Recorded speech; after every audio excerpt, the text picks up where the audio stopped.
Selamat berjumpa pada program video pembelajaran pada mata kuliah Farmasi Komunitas. Pada kesempatan kali ini kita akan membicarakan tentang penggolongan obat. Seperti yang kita ketahui bahwasanya penggolongan obat di sini diatur di dalam Peraturan Menteri Kesehatan Republik Indonesia Nomor 949 Tahun 2000, bahwasanya penggolongan obat dimaksudkan untuk peningkatan keamanan dan ketepatan penggunaan obat serta pengamanan distribusi obat. Penggolongan obat di sini terdiri dari obat-obat bebas, obat-obat bebas terbatas, obat-obat keras, obat-obat psikotropika, dan obat-obat narkotika. Logo obat bebas diberi tanda dengan lingkaran berwarna dasar hijau.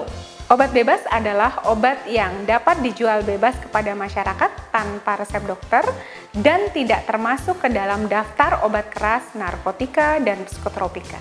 Obat keras, obat bebas terbatas, dan sudah terdaftar di Departemen Kesehatan Republik Indonesia. Dan contoh-contoh dari obat bebas adalah antasida, di mana menggunakan logo hijau, paracetamol pun menggunakan logo hijau, kaulenpektin menggunakan logo hijau, dan beberapa contoh dari vitamin pun menggunakan logo hijau. Sedangkan logo obat bebas terbatas dikenali dengan lingkaran berwarna dasar biru tua. Obat bebas terbatas adalah obat keras yang dapat diserahkan kepada pemakainya tanpa resep dokter dengan memenuhi beberapa persyaratan. Syarat yang pertama adalah obat bebas terbatas di sini hanya dapat dijual dalam bungkusan aslinya dari pembuat atau pabriknya. Beberapa contoh dari obat bebas terbatas di mana dengan menggunakan logo biru adalah ibuprofen dan beberapa macam obat batuk di sini, dan beberapa contoh dari salep kulit. Di sini ada miconazole dan promethazine HCl. Yang berikutnya adalah penggolongan obat keras, di mana obat keras di sini memiliki logo dengan lingkaran bulat berwarna merah dengan garis tepi berwarna hitam dan huruf K yang menyentuh garis tepi. Untuk memperoleh obat keras di sini harus menggunakan resep dokter. Obat keras bila digunakan secara sembarangan dapat menyebabkan keracunan bahkan kematian. Contoh dari obat-obat keras di sini adalah golongan dari antibiotik seperti thiamphenicol, amoxicillin, cefadroxil, dan sulfamethoxazole. Serta beberapa obat anti nyeri di sini seperti piroxicam, ibuprofen, dan beberapa obat alergi seperti cetirizine, loratadine. Dan selanjutnya adalah obat-obat hormon lainnya seperti obat diabetes seperti metformin, glibenclamid, dan obat kolesterol seperti simvastatin, dan obat penurun asam urat seperti allopurinol. Beberapa contoh lainnya adalah dari obat keras, salep kulit seperti aceclofir, betamethasone, chloramphenicol, gentamicin, dan obat tetes telinga serta obat tetes mata.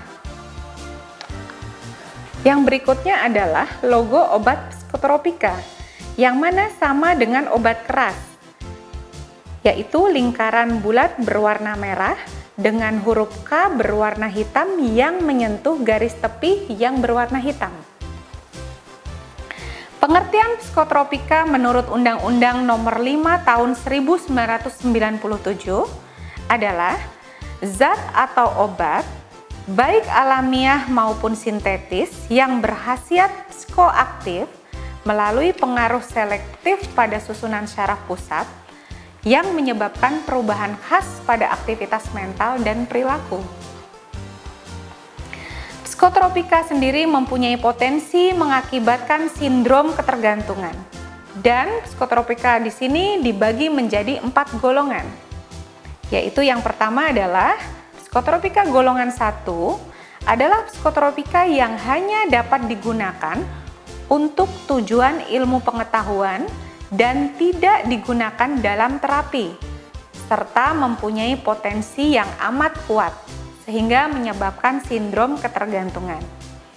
Contohnya untuk psikotropika golongan 1 adalah ekstasi. Selanjutnya adalah psikotropika golongan kedua adalah psikotropika yang berkhasiat pengobatan dan dapat digunakan dalam terapi dan atau untuk tujuan ilmu pengetahuan, serta mempunyai potensi yang kuat, sehingga mengakibatkan sindrom ketergantungan juga. Contohnya untuk golongan 2 psikotropika adalah amfetamin, sabu, dan fenitilin. Yang ketiga adalah psikotropika golongan ketiga, yaitu psikotropika yang berkhasiat pengobatan dan banyak digunakan dalam terapi dan atau untuk tujuan ilmu pengetahuan, serta mempunyai potensi sedang, sehingga mengakibatkan sindrom ketergantungan. Contoh untuk psikotropika golongan ketiga adalah amorbarbital dan mogadon. Nah, ini sering disalahgunakan.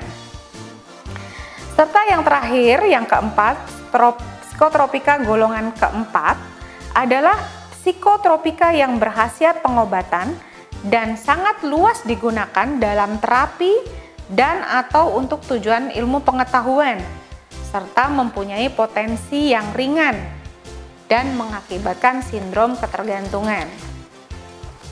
Contoh untuk psikotropika golongan keempat adalah diazepam, nitrazepam, lexotan, pil koplo, obat penenang, dan obat tidur lainnya. Yang terakhir adalah narkotika. Logo obat narkotika sendiri ditandai dengan lingkaran yang di dalamnya terdapat palang berwarna merah. Narkotika ini sendiri menurut Undang-Undang Republik Indonesia tahun 2009 nomor 35 adalah zat atau obat yang berasal dari tanaman dan bukan tanaman, baik sintesis maupun semisintesis, yang dapat menyebabkan penurunan atau perubahan kesadaran, hilangnya rasa, mengurangi sampai menghilangkan rasa nyeri, dan dapat menimbulkan ketergantungan. Narkotika hanya dapat digunakan untuk kepentingan pelayanan kesehatan dan atau pengembangan ilmu pengetahuan dan teknologi. Untuk contoh-contoh obat narkotika di sini adalah tanaman Papaver somniferum, opium, tanaman ganja, heroin, morfin, petidin, kodein, dan masih banyak lain. Demikian pembahasan kita kali ini tentang penggolongan obat. Sampai jumpa pada program berikutnya.